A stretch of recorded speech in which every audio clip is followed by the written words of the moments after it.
আসসালামু আলাইকুম। আমরা হচ্ছে চট্টগ্রাম জেলা রাউজান গ্রাম পাহাড়তলী কানপাড়া আমার নাম হচ্ছে মোহাম্মদ আরাফাত খান।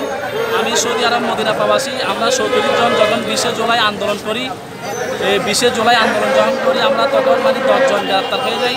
তারপর আমরা 26 জন রুমের দিকে পালাই যাই।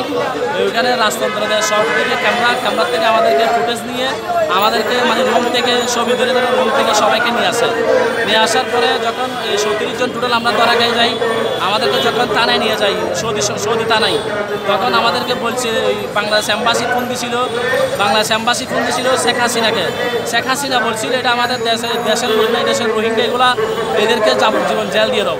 আমরা কি রোহিঙ্গা? আমরা এসে বাঙালি, আমাদের কাছে পাসপোর্ট এনআইডি কার্ড সব কিছু আছে।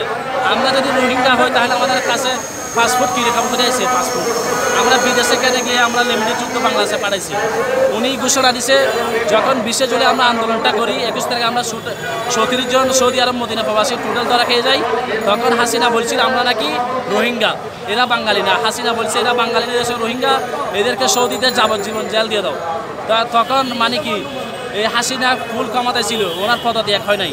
ওনার পদত্যাগ হয়েছে আগস্টের 5 তারিখ। তারপর প্রধান উপদেষ্টা মোহাম্মদ ডক্টর ইউনূস সাহেব যখন আমরা উনি খবর পাই আমরা সৌদি আরব আন্দোলন করে সৌদি জেলে আসি, তখন উনি ফোন করে সৌদি সরকারকে ফোন করে বলছিল আমার বাঙালি যেগুলো ধরা গেছে সবাইকে আমাকে ফেরত দিয়ে দাও। উনি সুপারিশ করছে অনেক। ওনার কাছে আমরা 37 জন মদিনা প্রবাসী আমরা ওনার কাছে নীতি ওনার দৃষ্টি আকর্ষণ করে বলতেছি এখন আমাদেরকে দেশে আনছেন, ঠিক আছে, দেশে কি আমরা না খাইয়ে মরুন, এটা আমাদের দাবি হচ্ছে। আমরা এখন করোনায় ফিরে যেতে চাই, আর না হলে এখানে আমাদেরকে কর্মস্থানের যখন একটা জায়গা করে দেবো।